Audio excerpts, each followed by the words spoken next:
എറണാകുളം കായംകുളം മെമുവിൽ പുക. മാവേലിക്കര പിന്നിട്ട് ട്രെയിൻ കായംകുളത്ത് എത്താറായപ്പോഴാണ് പുക ഉയർന്നത് കണ്ടത്. തുടർന്ന് നടക്കാവ് റെയിൽവേ ഗേറ്റിന് അടുത്തെത്തിയപ്പോൾ ട്രെയിൻ നിർത്തി യാത്രക്കാരെ പുറത്തിറക്കി.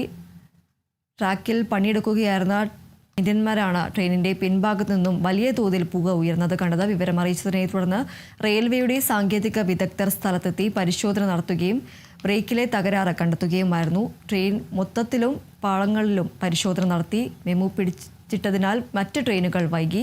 എറണാകുളം കൊല്ലം മെമു 1 മണിക്കൂറും തിരുവനന്തപുരത്തേക്കുള്ള ജനശതാബ്ദി എക്സ്പ്രസ് 40 മിനിറ്റും വൈകി. പിന്നീട് മെമു കായംകുളം റെയിൽവേ സ്റ്റേഷനിലേക്ക് മാറ്റി.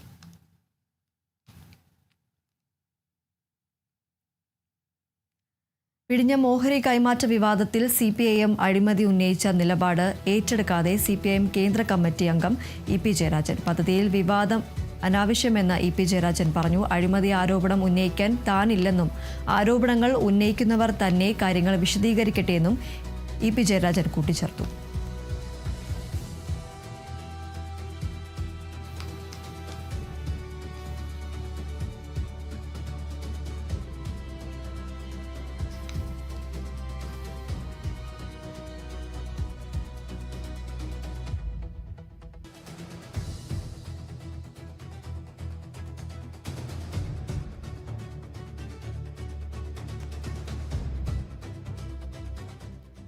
ആലപ്പുഴ മാന്നാറിൽ ഓപ്പറേഷൻ തുഫാന്റെ ഭാഗമായി നടത്തിയ മിന്നൽ പരിശോധനയിൽ 20,000 രൂപയോളം വിലമതിക്കുന്ന നിരോധിത പുകയില ഉൽപ്പന്നങ്ങൾ പിടികൂടി.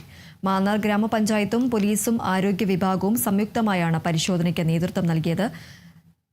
പെട്ടിക്കടകൾ, സുഗന്ധ മുറുക്കാൻ വിൽക്കുന്ന കേന്ദ്രങ്ങൾ, അതിഥി തൊഴിലാളികൾ താമസിക്കുന്ന സ്ഥലങ്ങൾ, മറ്റ് വ്യാപാര സ്ഥാപനങ്ങൾ എന്നിവിടങ്ങൾ കേന്ദ്രീകരിച്ചായിരുന്നു പരിശോധന. അന്യസംസ്ഥാന തൊഴിലാളികൾ നടത്തുന്ന പെട്ടിക്കടകളിൽ നിന്നുമാണ് നിരോധിത ഉൽപ്പന്നങ്ങൾ കൂടുതലായി കണ്ടെത്തിയത്.